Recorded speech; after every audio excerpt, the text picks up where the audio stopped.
Hello, everyone. Welcome back to another episode. Today, we are going to be talking about marriage, specifically about picking your battles in marriage. So stick with us because the title, there might be a bit more to the title than you may think. But it's kind of weird, Mark, being back here, just me and you at the mic, I guess. We don't really have a studio because it's been a while. We've had other people sitting down here with us, so it's kind of weird. Yeah, several actually interviews, I guess you could say, or conversations, I would say. Yeah, I would say conversations too. And we have more to come as well. Yeah, so we've recorded a lot, but have not posted all of those yet. So make sure you're still listening. So today, pick your battles. Right. I would like to start, though, if you're okay with it, from a scripture from Ephesians chapter 5, so if you have not listened to the previous marriage episode, go back and do that. It was on choosing love, if I remember correctly. And we talked about this scripture in that episode as well, but I wanted to revisit it just for context, for the purposes of today. So it's Ephesians chapter 5, verse 25, and then verses 31 and 32. And it says, "For husbands, this means love your wives just as Christ loved the church. He gave up his life for her. As the scriptures say, a man leaves his father and mother and is joined to his wife, and the two are united into one. This is a great mystery, but it is an illustration of the way Christ and the church are one." So again, this scripture this is why we believe marriage is so important. Yeah. Because it's supposed to be a picture of how Christ loved the church. And I mean, clearly it's an important union. So maybe the question is this still relevant if you're not married or if you've been married a long time? Yes. Yes. Well, yes, about picking your battles for sure. So, yeah. So keep listening and you'll see how. Yeah, and I mean, just in general, whether you are considering marriage, whether you are married newly, whether you've been married a long time, all of that is still relevant for what we're talking about today. So why don't we jump in? Now, you said earlier this might be a little different than you're expecting. What did you mean? Right. Well, so this is quite possibly, I don't know if I can say my favorite scripture, but one of my top scriptures in the Bible. And it also comes from Ephesians chapter 6, verse 12. And this is right around where it's talking about the armor of God, putting on the full armor of God. So let me just read verse 12, chapter 6 of Ephesians. Okay. "For we are not fighting against flesh and blood enemies, but against evil rulers and authorities of the unseen world, against mighty powers in this dark world, and against evil spirits in the heavenly places." So the idea of picking your battles in this sense is figuring out who your battle is actually against. And if we look at this scripture, it's clearly telling us my battle is not against my spouse, right? For example, in the context of conflict in marriage, my battle isn't even against my spouse. My battle is against evil rulers and authorities of the unseen world. My battle is against the devil. So we're recording this on Easter Sunday.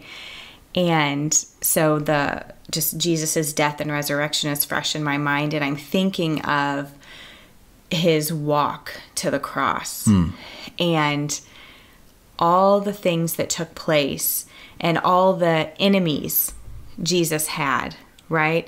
And not once did he fight against them.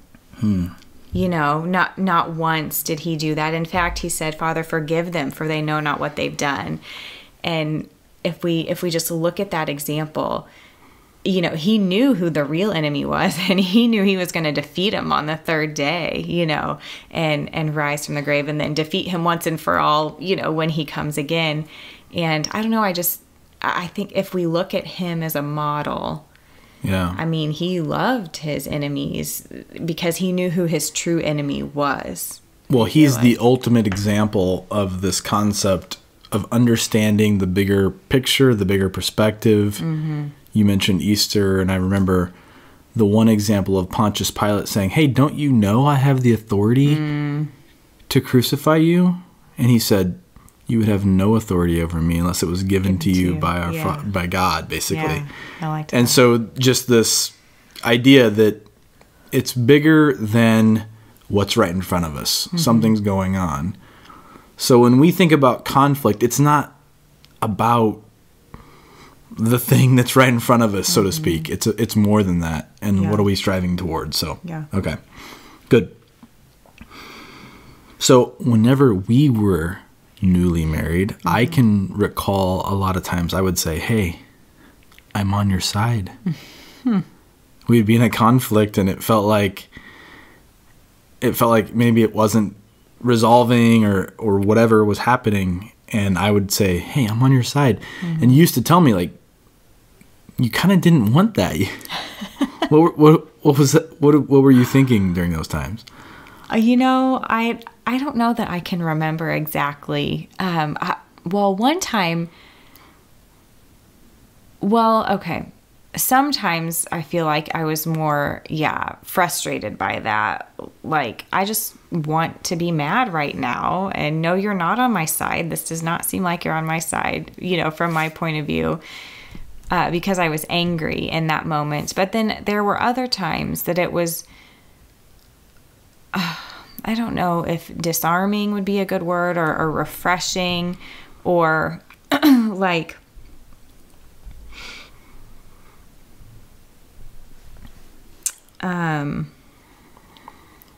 it helped me bring my guard down, I guess. Like, he is my husband.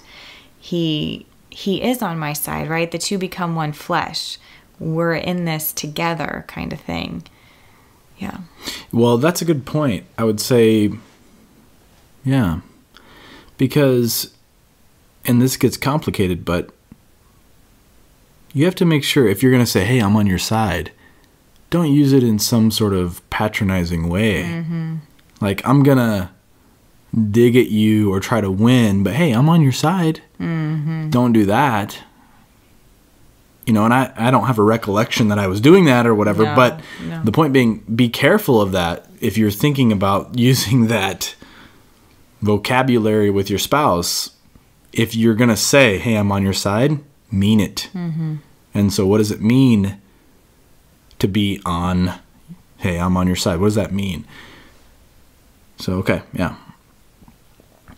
So we have this other point about conflict that comes from Scripture as well, and how to resolve it, and if you're in conflict or you're angry, what you should do. Do you want to read that Scripture as well? It's also from Ephesians chapter 4, verse 26 and 27. And don't sin by letting anger control you. Don't let the sun go down while you are still angry, for anger gives a foothold to the devil. Don't sin by letting anger control you is the first part of that Scripture. And when I think about letting anger control you, I actually think back a little bit to one of the podcasts we did about responding versus reacting. And by the way, the short idea there is respond, don't react to situations. Because the point is, something happens, you have some emotion stir in you, and you sort of have a point, you have an idea, you have a moment where you can choose. And you might not realize it, but you can sort of just react. This emotion happened, I'm angry, react. Or you can, emotion happens, you feel anger, you can process it and say, okay, let me think about this situation a little bit, and then choose a response. That's the alternative. And when I see the Scripture that says, don't sin by letting anger control you, I think about if you react, that's how anger can control you. Yeah. Because you're just saying, hey, this emotion happened, anger, go, do, act based on the anger. And this says, no, don't let anger control you. And so that's what I thought about that a little bit with this Scripture. Yeah, that's good. And we can link to that episode too in the notes if anybody wants to find that. But then there's this other part about, so after that, don't let the sun go down while you're still angry. And I can remember many times where you and I tried to live this out, and not that it was perfect, but like I can remember like we would be laying in bed in some sort of conflict and like laying in bed silent for a little while and like, hey, are you asleep? Yeah. No, I'm not asleep. I'm not asleep. And like we still had to talk it out, but trying to make sure we didn't let the sun go down. We didn't let the night go down on anger. And so that's a very specific example, but the idea being here, don't just stuff it. Yeah. Right? I don't know. What was your thought on that? Well, we're talking about picking your battles here and realizing that your battle isn't actually against your spouse. It's against the evil one. But, the other piece to this is kind of what we're talking about is that there are going to be battles, if you will, or conflict, right? We're talking about it. It's conflict. And so when those conflicts do arise, we need to navigate them well. And so, just in doing that, right, we don't want to sin by letting anger control us. Just like you said, we don't want to go to bed angry because that gives a foothold to the devil. And I don't know about you, but the devil does not need any more footholds, right. On my life. And so I don't want to do that. So another piece to navigating conflict well is the language that you use. So the you language versus I language.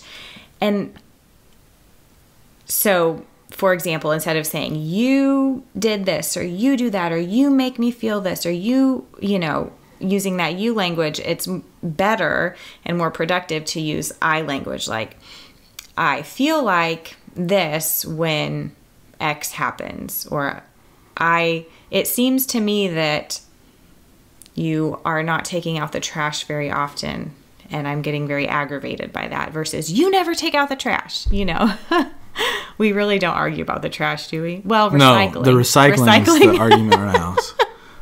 Okay, so I should have used that example. So even just something as simple as changing a word, can help with navigating conflict a little bit better. One of the things when you were saying that reminded me of was we tried to be very intentional to say, no one makes me anything. Yeah, right. Like, you can't make me angry. Now, something you do, anger might stir in me as sort of an emotion, but then I get that point to choose. How do I want to respond to this? Right. I could react or I could respond to this. So, yeah, I like that idea of you did this is sort of a cop-out almost. And that's hard, I think, to hear, but it's a cop-out to say, I have the opportunity to choose how I respond to this situation. Yeah, I think that's And good. so now on the flip side, say, hey, you didn't do that, and this is how I felt about it. Right. But I think there's this opportunity when you say, hey, here's how I felt about it. There's also this other opportunity to say, hey, tell me, am I kind of off base on this? And that's so diffusing. Yeah. Yeah, I was just going to say, because you're pretty good about doing that. You'll approach me with something and say, look, I might be totally wrong here, but this is how I'm feeling about this, or this is what it seems like to me. Basically, can we talk this out? Or, yeah. And I think that's disarming. Well, I don't know. I don't think I'm very great at that. So thanks for saying that. And maybe sometimes I do it when have a clear mind. But yeah, it's so much more empowering for the other person. And it actually just helps work through it. Yeah. Say, just admitting, like, I might be wrong. Right. Can you help me? What do you think? Yeah. And I think saying that, right, if you were the one to say, I might be wrong here, that there's some vulnerability in that, which is also disarming for the other person. It's difficult to do for the person saying I might be wrong here, but it's very helpful, I feel like, for the other person. Yeah. And again, if you're going to say I might be wrong, mean it. Yeah. Don't say I might be wrong. And then if they're like, yeah, you know what? I don't see it that way. Don't attack then. Like, okay, recalibrate a little bit. Yeah. But yeah, mean it. Yeah. Okay. Yeah, I mean, the only other thing I would say about this, and maybe we can go in a little bit more, but, one of the things with pick your battles or choose your battles here is you might think about it like, oh, well, then I'll just kind of like let things go. Mm-hmm. That's not what you mean by pick your battles exactly. The point is, if something's bothering you, get it out into the open with your spouse for sure. But try to do it in a way that allows you to try to resolve the conflict, because those things will fester inside of you. If you just keep stuffing them down, they will fester, and they will come out later in the worst times, most likely. Yeah. Whenever other things are building up, and then they'll come back out. So just, that was the last thing I wanted to say about it. Yeah, that's good. Okay. Another thing here that I would say is important is, because I've heard a lot of people talk about this, that conflict is not a bad thing with your spouse. Mm-hmm. And that might be tough for people to come to grips with, I would say. Some people see it as, hey, either my parents or whatever avoided conflict, so that's what I see as good. Or maybe my parents fought terribly, and so I am going to avoid conflict. But conflict isn't bad. It's actually, strangely, it's an opportunity to strengthen and deepen your relationship with your spouse. So what did you think about that? Did you ever think that conflict was a negative, or was it pretty normal for you that conflict would happen in a marriage? Yeah, I can't recall ever thinking of conflict as negative. I just figured it was a part of marriage, a part of any, friendship or any kind of relationship, actually. Yeah, because sometimes you would hear people say, hey, we never fight. And that, in some ways it makes you think, oh, really? You never fight? Like, so isn't there some things you maybe should fight? And maybe fight's a strong word, but at least have conflict to go through together, because it's an opportunity to negotiate and figure out, how you can strengthen your relationship together in so many different ways. Whether you're having conflict about how to use money, or your kids, or what you should do together, or what you should do separately. So, okay. So, conflict can be a way to strengthen and deepen your relationship. But when you're in conflict, here's a tip for that. If you think of it as a way to strengthen and deepen your relationship, that is the goal. The goal is not to win in conflict and in fights that you're having. It's to strengthen and deepen your relationship. And that has big implications if you're not trying to win a fight. Right. Because as we were just kind of talking about this the other day, about this winning concept, one thing that came to my mind was, Scripture says the two become one flesh. And so you and your spouse are one. So if you're trying to win and the other one's trying to lose, like, that's incompatible, really. It's not going to work. You're both losers. Yeah. If you're trying to make one of the others lose. That's how I look at it anyway. But then you also said, what did you say? I really, first of all, I really like what you said, which was, hey, if the two are becoming one flesh, one together in marriage, then it's even a false idea to think that you can win and your spouse can lose. It's not. It's worse than win-lose. It's lose. It's just a pure loss, because if you're really one, you're really losing. What I said was, I'd say similar, related, but the idea being, if you're trying to win against your spouse, it means that you are trying to make your spouse a loser. And it also means that you want to be, or are trying to be, married to a loser. And it's sort of funny, but sort of derogatory. But the point being, do you really want that? Is that what you're trying to have happen in your life? Or do you want a win-win situation? A win-win situation would be, we're coming to some common understanding together. Yeah. And that common understanding together means, kind of comes back to where we started. Hey, this thing came up. it bothered me.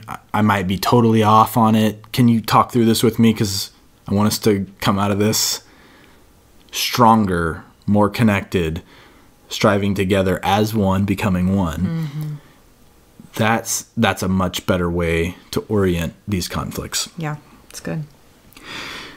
Now, how do we do this? So when we're actually in conflict now, so we've talked about what you should strive toward when you're in conflict. How do you do it in conflict? So what are some practical ways to move through conflict? I think a good way to do this, especially in conflict, because it's so common, is to talk about some things you shouldn't do.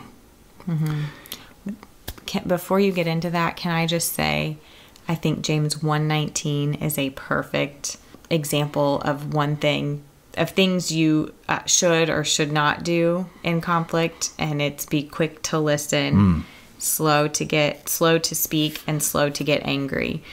And so those are things that you should do in conflict. So I know that's not where you're going with your next part, but I feel like it fits in here also as totally fits as a way to do it well. Yeah, no, that totally fits. Glad you brought that up. And that's stated so simply. Quick to listen, slow to speak, slow to get angry. Yeah. Just a great reminder in conflict. Yeah, so what are some things to avoid? I thought I would bring this up. There's a doctor. His name's Dr. John Gottman. He's a researcher and clinician, and he has done work on divorce predictions and marriage stability. And he came up with this thing called the 4 horsemen of the apocalypse when it comes to bad behaviors in dealing with conflict in marriage. And his point was, through extensive research, he came up with these 4 things. These 4 things were, if you do these 4 things in conflict, it's going to destabilize your marriage, and unfortunately, are predictors also of divorce. So, not good. Bad. All right. 4 things. What are they? 1, criticism. 2, contempt. 3, defensiveness. And 4, stonewalling. So just very quickly, so criticism, I think, relatively simple to think about. How do you criticize someone? It's sort of putting them down, I guess, or putting a behavior down, like calling that out, I would say. Contempt is actually, it's kind of a step beyond criticism in my mind. It's sort of like, hey, I'm holding you in contempt is sort of saying, I'm almost going to your intention, I would say. This is how I think about it. Like, I think that you just at the core are wrong or are off. That's how I think about contempt, When I hear contempt, that's what I think about. 3, defensiveness. 1 I can relate to, by the way, a lot. So when I'm in conflict, I want to win. This is a confession on my part. I want to try to win. So because you're competitive. Yeah. In nature, and so if you're gonna throw something at me, I got some defense for it. Yeah, you do. And usually my defense is like through logic. Like, hey, I'm gonna logically walk you through why what I did was right. So defensiveness is the one where I'm kind of like, yeah, man, that one hurts me. That I can see. I can see myself doing. And then stonewalling is sort of shutting down. Just shutting down, completely shutting down, and not shutting down like, hey, I will revisit this later, but like, nope, I'm done. I also think of like the silent treatment here. Yeah. I don't know if yes, exactly. that fits in there or not, but that's how I think about it too. Okay. So these 4, bad. Yeah. Are there any of those 4 that like hit you a little bit? Probably defensiveness as well. Yeah. When I think about these 4, they also kind of roll into each other a little bit. I was going to say, maybe criticism. You might call me out on criticism. Well, when I see these 4, so it goes in criticism, contempt, defensiveness, stonewalling. That's the order that this Dr. John Gottman presents them in. But actually, I think of defensiveness almost as sort of the start. And again, I don't know. This is just me talking. I almost think of it as the start. Like, okay, there's some thing going on that you maybe call out as a conflict. Defensiveness hits me first. I can kind of roll that into criticism. If that goes too far, I can kind of roll that into contempt. If none of that's working, stonewall. Silent treatment, like shut down, shut it out. Yeah. Yeah. Okay. So anyway, these 4 are things to avoid. And maybe just a couple practical tips then. So the opposite of some of these, maybe I want to talk about. So I mentioned, I think defensiveness is that first one to watch out for. And you go, okay, someone's saying, hey, this bothered me. I didn't like how this happened.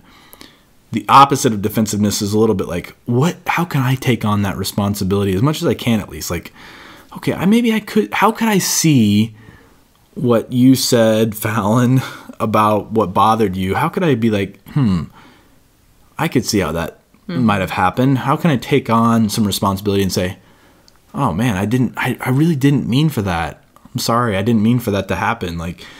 And then these things then start to diffuse the situation, and then you can talk about it. You can get to the next part so quickly.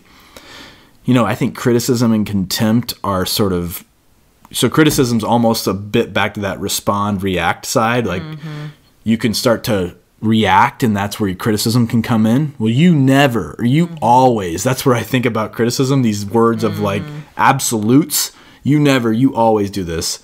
That's where I think criticism comes in.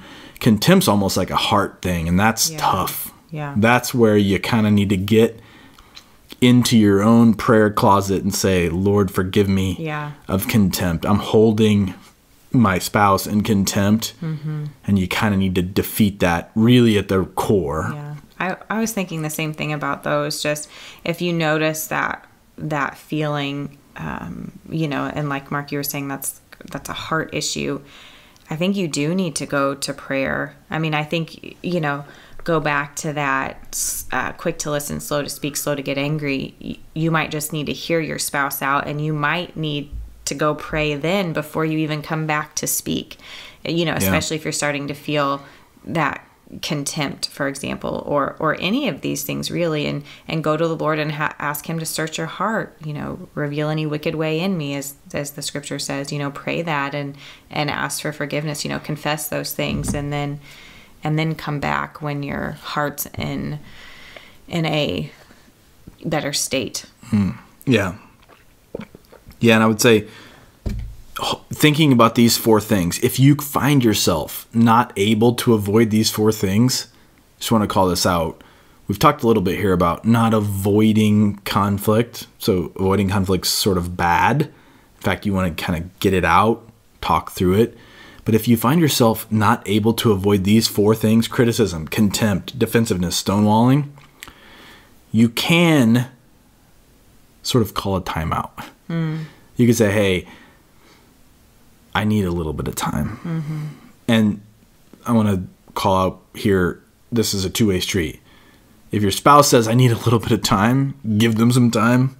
And if you feel yourself not able to avoid these things, ask for some time. Go back and say, hey, I need a little bit of time. A little bit of time is the emphasis here. Don't just stuff it and then avoid it. So don't stonewall it. Don't just say, hey, it's gone, I'm shutting down, silent treatment, I'm gone.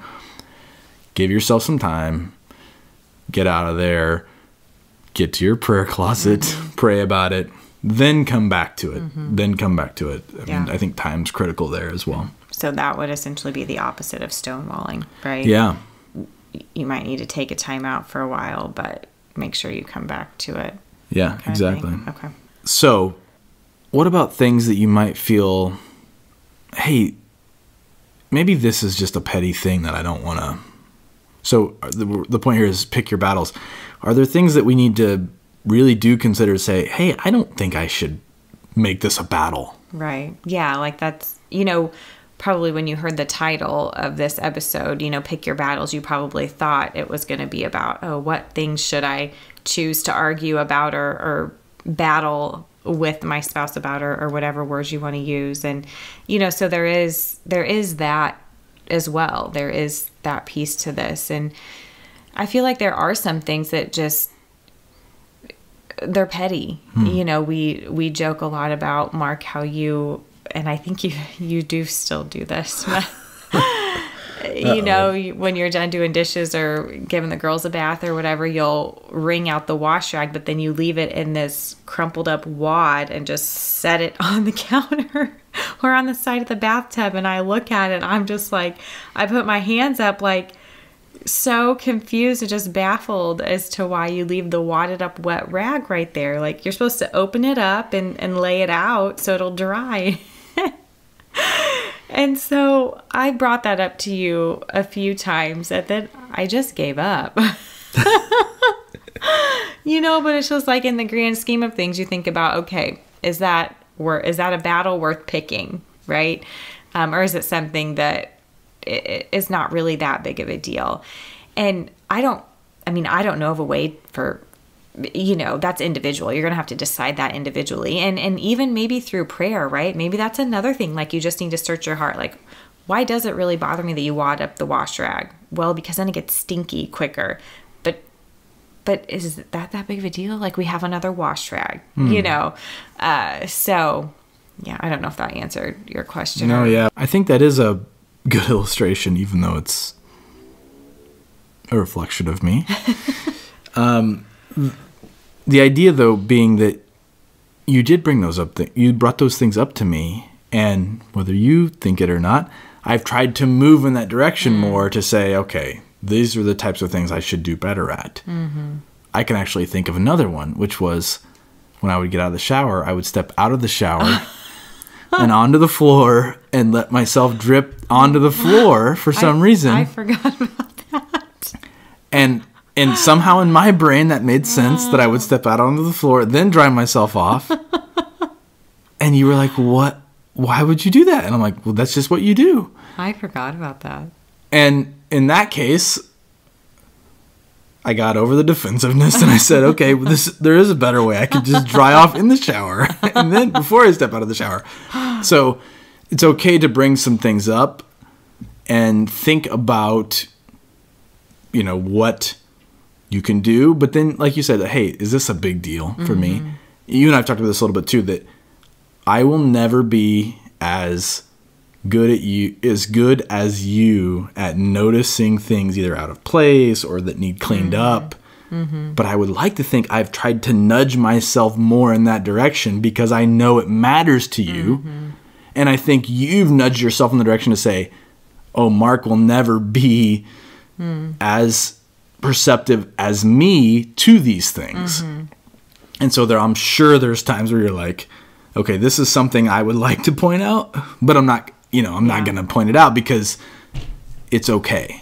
And so I think that's also, I think that answers it for sure. Good. So before we hop off here, let's just kind of recap very quickly some of the topics that we chatted about today. The first one was picking your battles in the context of who your battle is against, right? Your spouse or someone in the flesh versus someone not in the flesh, the evil one, you know, evil spirits and forces of the dark world. And then we also talked about just navigating conflict well within the context of you and your spouse.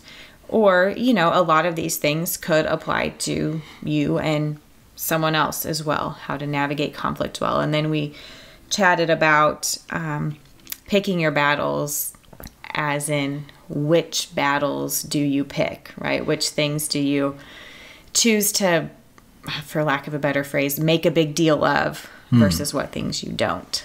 Yeah, and when you are choosing your battles and when you are thinking about conflict, don't think about it as a negative. Yeah. It's an opportunity to strengthen and deepen your relationship with your spouse, is today mainly what we're talking about, and avoid the four horsemen. The four horsemen during conflict are criticism, contempt, defensiveness, and stonewalling. Yeah, it's good. And when you find yourself unable to avoid those, ask for a little timeout, come back, and go through those conflicts again to strengthen and deepen your relationship. Sounds good. Okay, so with that, Thanks so much for joining us. If you found this content helpful, please share this on social media. Tell your friends, tell your family, tell your coworkers, and spread the word. And we'll see you next time. Bye.